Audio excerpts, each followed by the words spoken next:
இப்போது உணவு கட்டுப்பாட்டில் ஒரு நடைமுறையை நீங்கள் கவனிக்கணும். என்னென்னா, நீங்கள் உணவு கட்டுப்பாட்டை கடைப்பிடிக்கிறீங்கன்னு வச்சுக்கோங்களேன். அது மாமிசம் சாப்பிடக்கூடாது. உதாரணத்துக்கு நான் சொல்கிறேன், மாமிசம் சாப்பிடக்கூடாதுன்னு நினைக்கிறீங்க. இது வரைக்கும் நீங்கள் மாமிசம் சாப்பிட்டீங்க. இப்போ இனிமேல் நம்ம சாப்பிடக்கூடாது, அது உடல் நலத்துக்கு தீங்கு விளைவிக்கும், நோய்களை தரும் அப்படின்னு சொல்லிட்டு நீங்கள் அதை இனிமேல் சாப்பிடக்கூடாது அப்படின்னு நீங்கள் கடைப்பிடிக்கிறீங்க அந்த கட்டுப்பாட்டை. அப்போது உங்களுக்கு தெரிஞ்சவங்க உங்களை கவனிப்பாங்க. நீங்கள் வந்து உணவு கட்டுப்பாட்டை எப்படி கடைபிடிக்கப் போகிறீர்கள் என்பதை அவர்கள் கவனிப்பார்கள். ஏன்னா அவங்களுக்கு அந்த உணவு கட்டுப்பாடு எதுவும் பெருசாக இருக்காது. அவங்களுக்கு மத்தியில் இப்போ நீங்கள் உணவு கட்டுப்பாட்டை ஆரம்பிக்கிறீங்க. மாமிசம் சாப்பிடக்கூடாதுன்னு அவங்ககிட்டையும் சொல்கிறீங்க. அவங்க உங்களுக்கு தருவாங்க, நீங்கள் வேண்டான்னு சொல்லிடுவீங்க. உணவை பகிர்ந்து உண்ணும்போது, ஒன்றா உட்காந்து சாப்பிடும்போது, இல்லை நான் மாமிசம் சாப்பிட்றதில்ல, நான்வெஜ்ஜு சாப்பிட்றதில்ல அப்படின்னு சொல்லிவிட்டு வேண்டான்னு சொல்லுவீங்க. அப்படி இருக்கும்போது சில நேரங்களில் ஏற்கனவே நீங்கள் சாப்பிட்டு வந்த ஆள் ஏற்கனவே நீங்கள் சாப்பிட்டுட்டு இருந்துருக்கீங்க. முன்னாடிலாம் நீங்கள் நான்வெஜ் சாப்பிட்டீங்க, இப்போ சாப்பிடக்கூடாதுங்கிறீங்க. நான் இப்போ சாப்பிட்றத நிறுத்திட்டேன் அப்படிங்கிறீங்க. அப்போது இந்த கட்டுப்பாட்டை கடைபிடிக்கும் போது நமக்கு ஒரு ஒரு அலைபாயும் மனசு. சில டைமில் வந்து உறுதியாக இருப்போம், சில டைமில் மீண்டும் அதை சாப்பிட்ணுங்கிற ஆசை ஏற்படும். அப்போ இந்த மாற்றங்களை வந்து நீங்களும் கவனிப்பீங்க, உங்களை சுற்றி உள்ளவங்களும் கவனிப்பாங்க. நீங்கள் எந்த அளவுக்கு உறுதியாக இருக்கிறீங்க. இவர் நான்வெஜ் சாப்பிடக்கூடாதுன்னு சொல்கிறாரு, அதே நேரத்தில் அவருடைய கட்டுப்பாட்டில் இவர் எந்த அளவுக்கு உறுதியாக இருக்கிறாரு, இவரால் முடியுமா முடியாதா. இவர் சொல்லுவார், ஆனால் இது வந்து எல்லாராலையும் கடைபிடிக்க முடியாது, இவர் சும்மா சொல்லுவார் அப்படின்னு சொல்லி உங்களை சுற்றி உள்ளவங்க உங்களுடைய அந்த அந்த தடுமாற்றத்தை கவனிப்பாங்க. நீங்களும் கவனிப்பீங்க, உங்களையே நீங்களும் கவனிப்பீங்க. ஒரு உணவு கட்டுப்பாடு என்பது எவ்வளோ கஷ்டமானதுங்கிறத அப்போ தான் நீங்கள் உணர்வீங்க. சும்மா நான் சாப்பிட்றதில்லன்னு முடிவு பண்ணிட்டாலே போதுமானது கிடையாது, போராடணும். நீங்கள் ஒரு உணவு கட்டுப்பாட்டை கடைபிடிக்கிறீங்கன்னா அதுக்கு வந்து நீங்கள் கடுமையாக போராடினா மட்டும்தான் அந்த உணவு கட்டுப்பாட்டை உங்களால் கடைபிடிக்க முடியும். உதாரணத்துக்கு நான்வெஜ் சாப்பிடக்கூடாதுன்னு நீங்கள் முடிவு பண்ணிட்டீங்கன்னா அந்த கட்டுப்பாட்டை கடைபிடிப்பதற்காக நீங்கள் போராடணும். பல நேரங்களில் தோற்று போய் விடுவீர்கள். ஏன்னா ரொம்ப காலமாக நீங்கள் நான்வெஜ் சாப்பிட்டே பழக்கப்பட்ட ஒரு ஆள். அப்படி இருக்கும்போது திடீர்னால நீங்கள் நான்வெஜ் சாப்பிட்றதில்ல அப்படின்னு சொன்னால் அதுக்கு உங்கள் மனசு வந்து பழக்கமாகணும். பல தோல்விகளை சந்திக்கணும். நீங்கள் சாப்பிடக்கூடாதுன்னு நினைப்பீங்க, ஆனால் சமயத்தில் அந்த உணவை பார்த்தோன்னா உங்களுக்கு ஆசை வந்து நீங்கள் சாப்பிட்ருவீங்க. உடனே உங்களுக்கு உங்கள் மேலேயே ஒரு தாழ்வு மனப்பான்மை ஏற்படும். உங்கள் மன உறுதி மேலேயே உங்களுக்கு ஒரு கேள்விக்குறி ஏற்படும். நாம் நினச்ச மாதிரி நாம் நடந்துக்க முடியலையே அப்படிங்கிற அந்த கவலை கூட ஏற்படும். உங்கள் தோல்வியை வந்து நீங்கள் சாப்பிடக்கூடாதுன்னு சொல்கிறீங்க, சாப்பிட மாட்டேன்னு சொல்கிறீங்க, அப்புறம் சாப்பிட்றீங்க. இந்த மாற்றத்தையும் இந்த தடுமாற்றத்தையும் உங்களை சுற்றி இருக்கிறவங்களும் கவனிப்பாங்க. உங்கள் வீட்டில் உள்ளவங்க கவனிப்பாங்க, உங்கள் நண்பர்கள் கவனிப்பாங்க. அப்போது ஐயோ நம்ம அவங்ககிட்ட இப்படி சொன்னோம், கடைசியில் நாமளே இப்படி சாப்பிட்றோம், அப்போ நம்ம தோத்துட்டதா அவங்களும் நினைப்பாங்களே, அது ஒரு அவமானமாக இருக்கும். நம்ம சாப்பிடக்கூடாதுன்னு நினச்சிட்டு சாப்பிடக்கூடாதுன்னு சொல்கிறோம் எல்லாத்தையும். நான் சாப்பிட்றதில்ல, நான் நான்வெஜ் சாப்பிட்றதில்லன்னு நான் எல்லாத்தையும் சொல்லியாச்சு. சொல்லி கூட நம்ம வந்து சில நேரங்களில் நமக்கு அந்த மனசு ஆசை வந்து என்ன பண்ணுது, தடுமாறி விழுந்து அதை சாப்பிட்றோம். அப்போ அந்த மாதிரி அந்த தோல்வி என்பது நமக்கு ஒரு அவமானமாக இருக்கும். சுற்றி இருக்கிறவங்க, உங்களை பார்க்குறவங்க, தினசரி வாழ்க்கையில் உங்களை பார்க்குறவங்க, உங்கள் வீட்டில் உள்ளவங்க, நண்பர்கள், உங்கள் தோழிகள், உறவினர்கள் இதை பார்க்கும்போது உங்களை பார்த்து சிரிப்பாங்க. ஏன்னா நீங்கள் தான் நான்வெஜ் சாப்பிட்றது இல்லை அப்படின்னு நீங்கள் சொன்னீங்க, சாப்பிட்றத நிறுத்திட்டேன்னு சொன்னீங்க. அப்படி நிறுத்திட்டேன்னு சொன்ன நீங்கள் இப்போ திரும்பவும் அதையே சாப்பிட்றீங்க. உங்களால் அந்த உறுதியாக இருக்க முடியல அப்படிங்கிறத சுற்றி உள்ளவங்க கவனிப்பாங்க. இது வந்து ஒரு இயல்பான போக்கு தான். இப்படி தான் நீங்கள் ஒரு உணவை சாப்பிடக்கூடாது என்கிற ஒரு நிலைப்பாட்டில் உறுதியாக இருப்பதற்கு இது போன்ற தடுமாற்றங்கள் நடக்க தான் செய்யும். ஆனால் எதையுமே நீங்கள் அதுக்காக நம்ம இப்படி சொல்லிட்டு எதையுமே மறைச்சி நீங்கள் சாப்பிடாதீங்க. இப்போ நான்வெஜ் சாப்பிடக்கூடாதுன்னு சொன்னதும் நீங்கள் தான். இப்போ அதை பார்க்கும்போது சாப்பிட்ணும், இப்போ சாப்பிடக்கூடாதுன்னு நினச்சி ஒரு மாதம் கண்ட்ரோலாக இருந்துட்டீங்க, அல்லது ஒரு 10 நாள் கண்ட்ரோலாக இருந்துட்டீங்க, கட்டுப்பாடோடு இருந்துட்டீங்க. நான்வெஜ் சாப்பிடக்கூடாது, அசைவத்தை சாப்பிடக்கூடாதுன்னு சொல்லிட்டு இப்போ திரும்பவும் உங்களுக்கு அதை சாப்பிட்ணுன்னு ஒரு ஆசை வருதுதா, அப்போது நீங்கள் எல்லார் மத்தியிலையும் சாப்பிடுங்க. இதுதான் அடிப்படையான உங்களுக்கு மன உறுதியை கொடுக்கக்கூடிய ஒரு நடைமுறை. இதுதான் நீங்கள் சாப்பிடக்கூடாதுன்னு சொன்னதுனால எல்லார் மத்தியிலையும் நீங்கள் சாப்பிடாமல் இருந்துட்டீங்க. நான்வெஜ்ஜு சாப்பிடக்கூடாதுன்னு ஒரு உறுதியை கடைபிடித்தீர்கள், ஒரு கட்டுப்பாடை கையில் எடுத்தீர்கள், அதை எல்லார் முன்னாடியும் நடைமுறைப்படுத்தினீங்க. அப்போ உங்களுக்கு பெருமையாக இருந்தது. நான்வெஜ் எல்லாருமே சாப்பிடுவாங்க, நீங்கள் மட்டும் சாப்பிட மாட்டீங்க, உங்களுக்கு பெருமையாக இருக்கும். அதுவே சில நேரங்களில் நம்ம மனசு வந்து தடுமாறி அதன் மீது ஆசை வந்துடும். ஏன்னா முன்னாடி நம்ம சாப்பிட்டு பழகியிருக்கோம். அதனால் அந்த ஆசை அவ்வளோ ஈஸியாக நம்மளை விட்டு போகாது. அப்போ திரும்பவும் உங்களுக்கு சாப்பிட்ணுன்னு ஆசை வரும்போது மறைஞ்சு நின்று யாருக்கும் தெரியாமல் சாப்பிடாதீங்க. யாருக்கும் தெரியாமல் இந்த நான்வெஜ்ஜை சாப்பிடாதீங்க. எல்லாருக்கும் தெரிகிற மாதிரியே சாப்பிடுங்க. உங்கள் தடுமாற்றத்தையும் பார்க்கணும். அதாவது உங்கள் உறுதியையும் அவர்கள் உங்களை சுற்றியவர்கள் பார்க்க வேண்டும். நீங்கள் ஒரு கட்டுப்பாடை கையில் எடுத்து அதில் எந்த அளவுக்கு உறுதியாக இருக்கிறீர்கள் என்பதை நீங்களும் மட்டும் பார்க்கக்கூடாது, உங்கள் சுற்றி உள்ளவங்களும் பார்க்குறாங்க. அதே மாதிரி அந்த கட்டுப்பாட்டை கடைபிடிக்க முடியாமல் நீங்கள் தடுமாறுறீங்க பாருங்கள், அப்பப்போ தளர்த்திக்கிறீங்க, விட்டுறீங்க, கட்டுப்பாட்டை தொடர்ந்து கடைபிடிக்க முடியாமல் அதை கைவிட்டுறீங்க. அதையும் உங்கள் சுற்றி உள்ளவங்க பார்க்கணும். அதையும் நீங்கள் மற்றவங்க மத்தியில் தான் நீங்கள் பண்ணணும். எப்போவுமே வெளிப்படையான அணுகுமுறை இருக்கணும். நீங்கள் ஒரு கட்டுப்பாட்டை கையில் எடுக்கிறீங்க, அந்த கட்டுப்பாட்டை கையில் எடுத்து உறுதியாக நிற்கும்போது உங்களை சுற்றி உள்ளவங்க மத்தியில் தான் நீங்கள் அந்த உறுதியையும் வெளிப்படுத்துகிறீங்க. எல்லாருமே பார்க்குறாங்க, வியந்து போகிறாங்க. பரவாயில்ல, நான்வெஜ் சாப்பிடாமல் இருக்கார் அப்படிங்கும்போது உங்களை சுற்றி உள்ளவங்க உங்களை வியப்பாக பார்ப்பாங்க. உங்களுக்குள்ளே ஒரு தடுமாற்றம் ஏற்படும் பொழுது, சில நேரங்களில் அந்த நான்வெஜ்ஜை பார்க்கும்போது ஒரு தடுமாற்றம் ஏற்படும். ஒரு மொபைல் ஃபோன்லலாம் இந்த மொபைல் ஃபோனில் ஏதாவது டிக்டாக் வீடியோஸ் மாதிரி இதில் நல்ல உணவு சாப்பிட்ற மாதிரி, ருசியான உணவுகளை சாப்பிட்ற மாதிரி ஏதாவது வீடியோ வந்தால் அவங்களுக்கு ஒரு சபலம் ஏற்படும். அப்படி சபலம் ஏற்படும் பொழுது சரி இன்றைக்கி மட்டும் சாப்பிட்லாம் அப்படின்னு உங்களுக்கு தோணும்போது அதையும் நீங்கள் எல்லார் மத்தியிலையும் தான் சாப்பிடணும். நீங்கள் சாப்பிட்றத உங்கள் தடுமாற்றத்தை எல்லாருமே கவனிக்கணும். நீங்கள் உறுதியோடு நிற்பதை மட்டும் எல்லாருக்கும் கவனிச்சாங்கல்ல, அதே மாதிரி உங்கள் தடுமாற்றத்தையும் நீங்கள் சறுக்கி விழும்போதும் அதையும் பார்க்கணும். நீங்கள் வெற்றி பெறுவதை மட்டும் இந்த உலகம் பார்க்கணும், நாம் தோல்வி அடைகிறத இந்த உலகம் பார்க்கக்கூடாது அப்படின்னு நினைக்காதீங்க. உங்கள் தோல்வியையும் இந்த உலகம் பார்க்கணும், உங்கள் வெற்றியையும் பார்க்கணும், உங்கள் தோல்வியும் பார்க்கணும், உங்கள் முயற்சியையும் பார்க்கணும், உங்கள் முயற்சியில் ஏற்படுகிற தடுமாற்றங்களையும் பார்க்கணும். எல்லாத்தையும் நீங்கள் இந்த உலகத்துக்கு காமிக்கணும். நீங்கள் வெற்றியை மட்டும் இந்த உலகத்துக்கு காமிச்சிட்டு தோல்வியை மறைக்கணும்னு நினைக்காதீங்க. இது ஒரு உணவு கட்டுப்பாட்டில் உள்ள ஒரு கருத்து இது. ஆனால் இதை வாழ்க்கையில் பல்வேறு இடங்களுக்கு நீங்கள் பொருத்தி பார்க்க முடியும். அதனால் உங்கள் வெற்றியை மட்டும்தான் இந்த உலகம் பார்க்கணும். உங்கள் முயற்சி, நீங்கள் உறுதியாக இருக்கீங்க, ஆனால் அதுக்கு இடையில் இருக்கிற தடுமாற்றங்கள், போராட்டங்கள், முயற்சிகள், தோல்வி அதை இந்த உலகத்தின் பார்வையிலேருந்து மறைச்சிடாதீங்க. நம்ம இன்றைக்கி நிறைய பேர் வெற்றி பெற்றவர்கள் எல்லாத்தையும் நம்ம பார்க்குறோம். பெரிய பெரிய வெற்றி பெற்றவர்கள் பார்த்திங்கன்னா எல்லாருக்குமே தடுமாற்றம் இருக்கும். எல்லாருமே அப்படி ஒரே மாதிரி சீரான வேகத்தில் போயிட்டே இருக்க மாட்டாங்க. தடுமாறி உட்காருவாங்க, தோல்வி அடைந்து நம்பிக்கை இழந்து செயலிழந்து போன நாட்கள்லாம் அவங்க வாழ்க்கையில் இருக்கும். அதெல்லாம் நமக்கு தெரியாது. நிறைய வெற்றியாளர்கள் பார்த்திங்கன்னா எப்படி இவங்க ஜெயிச்சுக்கிட்டே எப்படி போராடுறாங்க, ஒரு நம்பிக்கையோடு எப்படி இவர்கள் தொடர்ந்து போராட முடிகிறது அப்படின்னு சொல்லி நமக்கு ஆச்சரியமாக இருக்கும். ஆனால் நமக்கு தெரியாது அவர்கள் எத்தனை நாட்கள் நம்பிக்கை இழந்து தோற்று போனார்கள், துவண்டு போய் தனது முயற்சியை கைவிட்டிருப்பார்கள், மீண்டும் எழுந்து வந்திருப்பார்கள். அதெல்லாம் நமக்கு தெரியாது. வெறும் வெற்றியை மட்டும்தான் நம்ம பார்க்குறோம். ஆனால் அந்த வெற்றியை நோக்கி போகும்போது நமக்கு ஏற்படுகிற தடுமாற்றங்கள், சறுக்கல்கள், தோல்விகள், அவமானங்கள், நம்பிக்கை இழந்து அந்த முயற்சியை கைவிடுறது, மீண்டும் அந்த நம்பிக்கை பிறந்து மீண்டும் முயற்சியை தொடர்வது, இப்படி எல்லாமே தான் நடக்கும். அது மாதிரி உணவு கட்டுப்பாட்டில் நீங்கள் எடுத்த உடனே அப்படியே ஒரு நடைமுறை, நான்வெஜ் சாப்பிடக்கூடாது, மாமிசம் சாப்பிடக்கூடாது அப்படின்னு முடிவு பண்ணிட்டீங்கன்னா அந்த மாமிச உணவை சாப்பிடக்கூடாது என்பதில் உறுதியாக அப்படியே இருக்கிறாங்க அப்படின்னு நினைக்கக்கூடாது. உறுதியாக இருந்துக்கிட்டு இருக்காங்க அப்படின்னு நினைக்கக்கூடாது. அதில் நிறைய தோல்வி அடைவாங்க, சபலப்படுவாங்க. மீண்டும் நிறைய அந்த முயற்சியை கைவிட்டு சாப்பிட்லாம், அவங்க நம்பிக்கையை கூட மாற்றிப்பாங்க.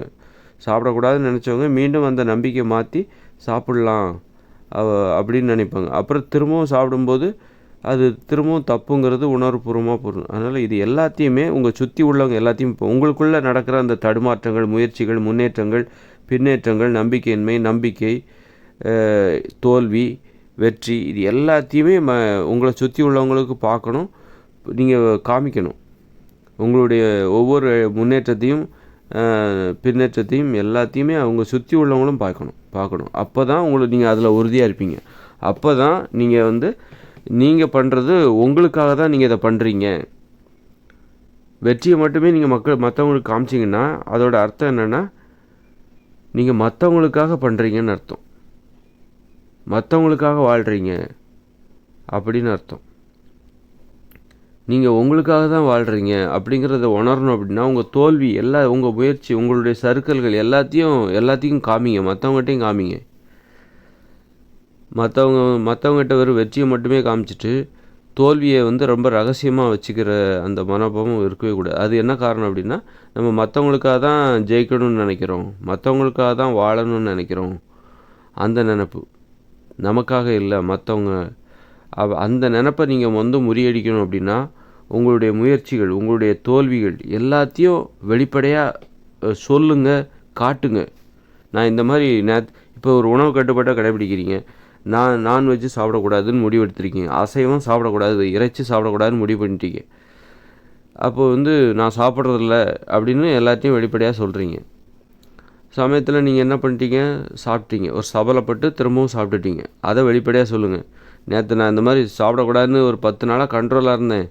நேற்று அந்த நான் அந்த சிக்கன் 65 பார்த்த உடனே எனக்கு என்னால் கண்ட்ரோல் பண்ண முடியல, சாப்பிட்டுட்டேன் அப்படின்னு சொல்லுங்கள். உங்கள் பலவீனத்தை சொல்லுங்கள். வெளியில் பலவீனத்தை மறைக்கணும்னு பார்க்காதீங்க. எல்லாமே இயற்கையானது. எல்லாருக்குள்ளேயும் பலவீனம் இருக்கும், எல்லாருக்குள்ளேயும் தோல்விகள் இருக்கும், முயற்சிகள், சறுக்கல்கள், அவமானங்கள் எல்லாமே இருக்கும். அதை முதல்ல வெளிப்படையாக சொல்லுங்கள். வெளிப்படையாக சொல்லாமல் நம்ம புதுசாக இந்த உலகத்தில் அதிசயமாக பிறந்த பறவை மாதிரியும் வெற்றி மட்டும்தான் நமக்கு ஏற்படும், தோல்வி என்பது நமக்கு ஏற்படவே செய்யாதுங்கிற மாதிரி ஒரு பொய் சொல்ல பார்க்காதீங்க. இந்த உலகத்துக்கு ஒரு பொய்யை சொல்லாதீங்க. பிறர் உங்களை பின்பற்ற வேண்டும் அப்படின்னா உங்களுக்குள்ளே நடந்த சறுக்கல்கள், தோல்விகள், அவமானங்கள், பின்வாங்குதல், நம்பிக்கையின்மை எல்லாத்தையும் வெளிப்படையாக சொல்லுங்கள். அப்போ தான் உங்களை எல்லோரும் பின்பற்ற முடியும். இல்லைனா உங்களை யாரும் பின்பற்ற முடியாது, நீங்களும் உறுதியாக இருக்க முடியாது. முதல்ல நீங்கள் ஒரு முயற்சி எடுக்கிறீங்கன்னா உங்களுக்காக தான் எடுக்கிறீங்க. மற்றவங்களுக்கு முக்கியத்துவம் கொடுத்து தான் எடுக்கிறீங்க அப்படின்னா நீங்கள் வெற்றியை மட்டும்தான் மற்றவங்கள்ட்ட காமிப்பீங்க, தோல்வியை காட்ட பயப்படுவீங்க. நான் எனக்காக தான் பண்ணுறேன், எனக்காக தான் ஒரு உணவு கட்டுப்பாடாக இருந்தாலும் சரி, என்னுடைய லட்சியமாக இருந்தாலும் சரி, நான் எனக்காக தான் பண்ணுறேன். அப்படிங்கும்போது என்னுடைய வெற்றியும் தோல்வியும் என்ன தான் அதிகமாக பாதிக்கும். அதனால் என்னுடைய வெற்றி உங்களுக்கு ஒரு செய்தி தான், அது மாதிரி என்னுடைய தோல்வியும் உங்களுக்கு ஒரு செய்தி தான்.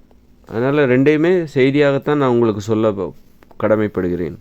ரெண்டையும் சொல்வதற்கு நான் ஆர்வமாக இருக்கேன். இன்றைக்கி சொல்கிறதுக்கு என்கிட்ட ஒரு விஷயம் இருக்குது.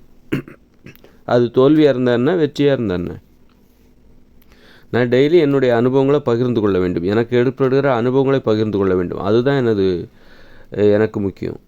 அப்படி இருக்கும்போது இன்றைக்கி எனது அனுபவம் தோல்வியாக இருக்கிறது, அதை நான் பகிர்ந்து கொள்ள வேண்டும். இன்றைக்கி எனது அனுபவங்கள் என்பது வெற்றியாக இருக்கிறது, அதையும் நான் பகிர்ந்து கொள்கிறேன். எல்லாத்தையும் பகிர்ந்து கொள்ள வேண்டும். கடைசியில் நீங்கள் பகிர்ந்து கொள்வதற்கு நீங்கள் பழகி கொண்டால் அது வெற்றியாக இருந்தானே, தோல்வியாக இருந்தானே. இன்றைக்கு என்னிடம் ஒரு தகவல் இருக்கிறது, நான் இன்று தோல்வி அடைந்தேன் என்கிற தகவல். இது உங்களுக்கு நம்பிக்கை கொடுக்கும், இதுவும் உங்களுக்கு நம்பிக்கை தரும்.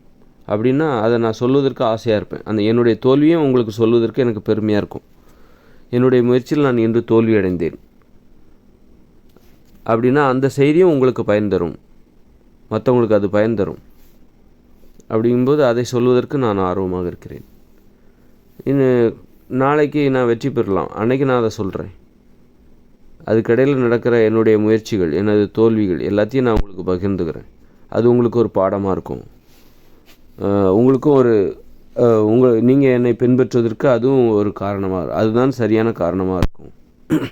என்னை பற்றின அதாவது உங்களை பற்றின ஒரு மிகையான எண்ணத்தை மற்றவங்கள்ட்ட ஏற்படுத்தணும், இவர் சாதாரண ஆள் இல்லை அப்படின்னு அப்படிப்பட்ட எண்ணத்தை மற்றவங்கள்ட்ட ஏற்படுத்தணும்னு நினைக்காம, நாம் எல்லோரும் மாதிரியும் தான் எல்லாருக்கும் ஏற்படுகிற தோல்விகள், அவமானங்கள், சறுக்கல்கள், நம்பிக்கையின்மை, கைவிடுதல், முயற்சியை கைவிடுதல் எல்லாமே எல்லாருக்குமே ஏற்படும் என்பதை புரிய வைக்கணும். அதான் உண்மை.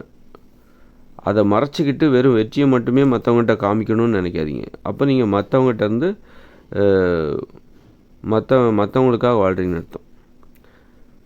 இப்போ இதில் நம்ம இன்னொரு விஷயத்தையும் நம்ம சொல்லலாம், அது அப்புறமா சொல்கிறேன், இந்த இடத்துல வேண்டாம். அப்படி நம்ம ஒரு கட்டுப்பாட்டை கடைபிடிக்கும்போது, அது எந்த ஒரு கட்டுப்பாடாக இருந்தாலும் சரி, அந்த கட்டுப்பாட்டை கடைபிடிக்கும்போது நமக்கு தடுமாற்றங்கள் இருக்கும். பின்வாங்குதல், நம்பிக்கையின்மை, தோல்விகள் எல்லாமே இருக்கும். அது எல்லாத்தையுமே வெளிப்படையாக காமிக்கணும். வெளிப்படையாக நம்மளை சுற்றி இருப்பவர்கள் தெரிந்து கொள்ள வேண்டும். நம்ம ஒரு கட்டுப்பாட்டை கடைபிடிக்கும்போது நமக்குள் ஏற்படுகிற தடுமாற்றங்கள், தோல்விகள் எல்லாத்தையுமே அவங்க பார்க்கணும். அதையெல்லாம் அப்போ தான் நமக்கு அந்த கட்டுப்பாடை எப்படி கடைபிடிக்கணும், இயல்பாக எப்படி கடைபிடிக்கணும், நாம் நமக்காக தான் அந்த கட்டுப்பாட்டை கடைபிடிக்கிறோம் அப்படிங்கிற அந்த இது வரும்.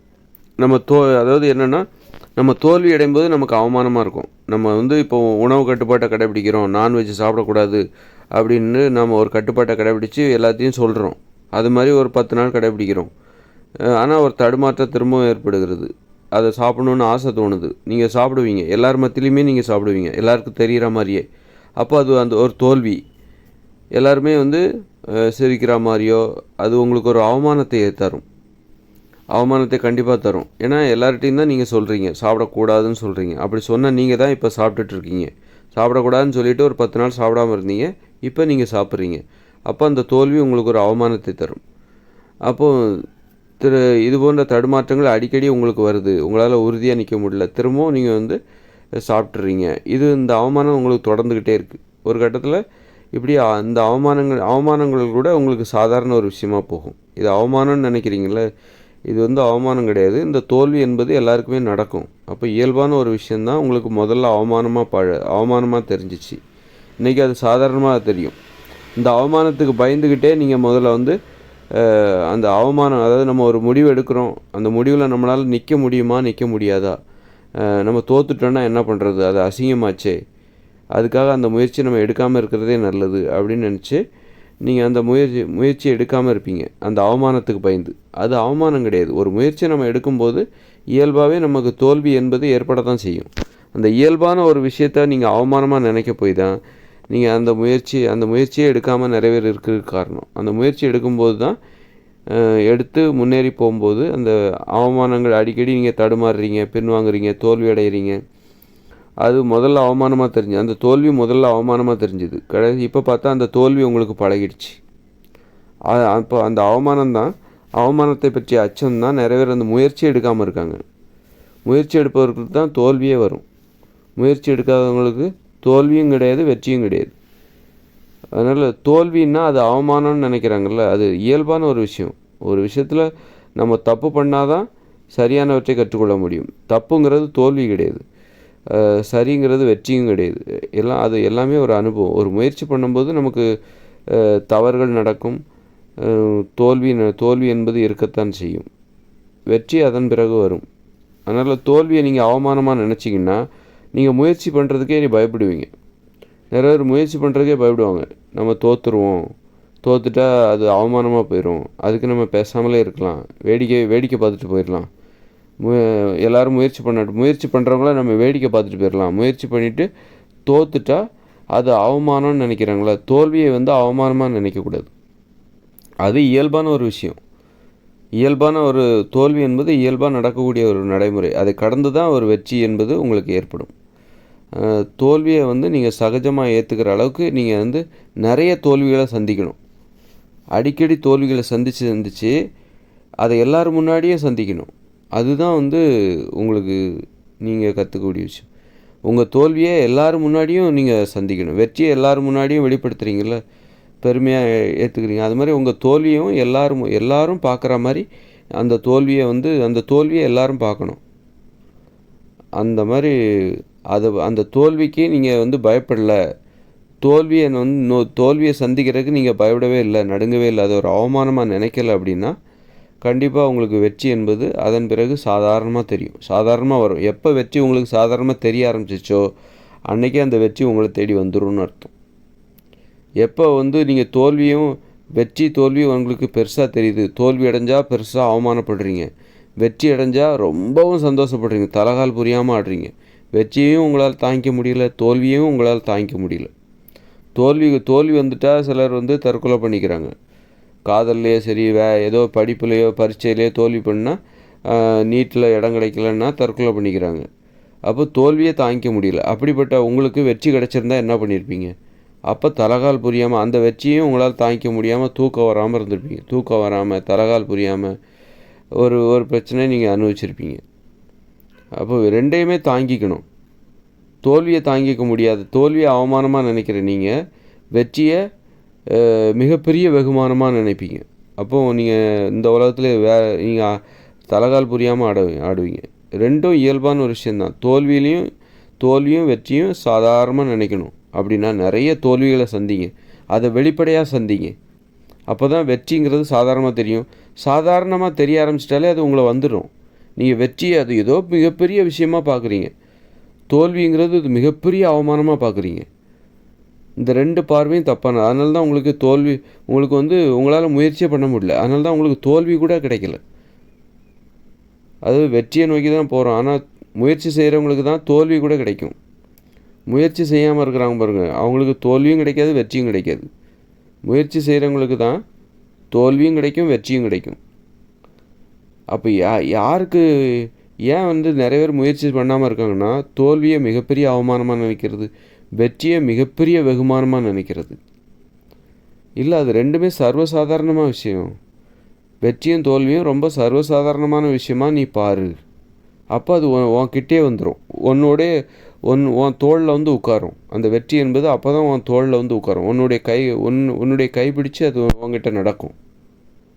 வெற்றியை சர்வசாதாரணமாக நீ பார்க்கணுன்னா அற்புதமான ஒரு ஃபார்முலா என்னென்னா, உன்னுடைய வெற்றியை நோக்கி போகும்போது நீ அடைகிற தோல்வி எல்லாத்தையும் வெளிப்படையாக எல்லார்ட்டையும் சொல்லு. நான் இந்த மாதிரி தோத்துட்டேன், எனக்கு அசிங்கமாக இருந்தது, தோத்துட்டேன், அவமானமாக இருந்தது, தோத்துட்டேன், உன்னுடைய அனுபவங்கள் எல்லாத்தையுமே சொல்லு. நான் பல முறை தோற்றுருக்கேங்க, நிறைய வாட்டி தோற்றுருக்கேன் அப்படின்னு சொல்லி எல்லாத்தையுமே உண்மையை சொல்லு. தோல்விங்கிறது அது சகஜமான ஒரு விஷயமாக மாற்றிரு. அப்போ தான் வெற்றியும் உனக்கு சகஜமாக தெரியும். அந்த வெற்றி எப்படி வந்ததுன்னு உனக்கு அப்போ தான் தெரியும். வெற்றியை சாதாரணமாக நீ பார்க்க ஆரம்பிச்சிட்டாலே அது உன்கிட்ட வர ஆரம்பிச்சிடும். உன்னை உன் மேலே உட்கார உன்னுடைய தோளில் உட்கார ஆரம்பிச்சிடும். உன் கைப்பிடிச்சி உன்கிட்ட தான் ஒன்றை தான் நான் பிடிச்சிப்பேன், ஒன்றை தான் எனக்கு பிடிச்சிருக்குன்னு உன் வெற்றியே என்ன சொல்லும்? வெற்றியே உன்கிட்ட என்ன சொல்லணும்னா, உன்னை எனக்கு ரொம்ப பிடிச்சிருக்குன்னு சொல்லும். நீ என்கிட்ட ஈக்குவலாக பழகுற, என்னை ரொம்ப பெருசாக நினைக்கல, ரொம்ப பெருசாக நினச்சி என்னை எங்கேயோ அந்நியப்படுத்தலை, என்ன நீ உன்னுடைய தோழனாக ஒரு தோழியாக ஏற்றுக்கொண்டாய், அதுதான் எனக்கு பிடிச்சிருக்கு. வெற்றி சிலருக்கு வெற்றி அப்படி தான் இருக்கும். நமக்கு பெருசாக தெரியும், அவங்களுக்கு சர்வசாதாரணமாக இருக்கும். அப்போது நீ வெற்றியை சர்வசாதாரணமாக உன்னுடைய தோழனாக உன்னுடைய தோழியாக நீ எடுத்துக்கணும். கைப்பிடிச்சி வெற்றியோட கைப்பிடிச்சி நீ நடக்கணும்னா தோல்வியை முதல்ல எல்லாருக்கும் காமி, எல்லாரும் பார்க்கட்டும். நீ அடைந்த தோல்விகளை, நீ அடைந்த அவமானங்களை, நீ அடைந்த சறுக்கல்களை, சபலங்களை, பலவீனங்களை எல்லாத்தையுமே சொல்லு, எல்லாத்தையுமே வெளிப்படுத்து. அதை நீ மறைச்சன்னு வச்சுக்கேன், உனக்கு வெற்றி உங்ககிட்ட வரவே வராது. தோல்வியை நீ மறைச்சன்னா வெற்றி உனக்கு கிட்டே வராது. என்றைக்குமே அது உனக்கு வராது, நிலச்சும் நிற்காது. அதனால் இயல்பாக இருக்கணும், ஆனால் வெற்றி பெற்றுக்கொண்டே இருக்க வேண்டும். அப்படின்னா உன்னுடைய எல்லாமே வெளிப்படையாக காமி. நீ அடைந்த தோல்வியை வெளிப்படையாக காமி. சபலங்களை, சறுக்கல்களை, அவமானங்களை எல்லாத்தையுமே வெளிப்படையாக சொல்லிட்டேன்னா வெற்றிங்கிறது உனக்கு சர்வசாதாரணமாகிடும். உங்ககிட்ட ரொம்ப நெருங்கி பழக ஆரம்பிச்சிடும். உனக்கு அது ரொம்ப பிடிக்கும். வெற்றியும் தோல்வியும் ரெண்டு பேருமே நண்பர்களாக்கி வச்சுக்கோ. வெற்றியை மட்டுமே நண்பர்களாக்காத, தோல்வியையும் நண்பர்களாக்கிக்கோ. தோல்வி உனது தோழியாக இருக்கட்டும், தோல்வியும் வெற்றியும் உனக்கு தோழிகளாக இருக்கட்டும். தோல்வியும் வெற்றியும் உனது நண்பர்களாக இருக்கட்டும். ரெண்டு பேருமே உனக்கு தேவை, ரெண்டு பேருமே உனக்கு ரொம்ப பிடிச்சிருக்கணும். ரெண்டு பேருமே நீ ரொம்ப பெருமையோடு நினைவு கூற வேண்டும். ரெண்டு பேருமே நீ நேசிக்கணும். தோல்வியை கடந்து தான் வெற்றி. அப்படி இருக்கும்போது தோல்வியை மட்டும் நீ ஏன் பார்த்து பயப்படுற? தோல்வியை ஏன் அவமானமாக நினைக்கிற?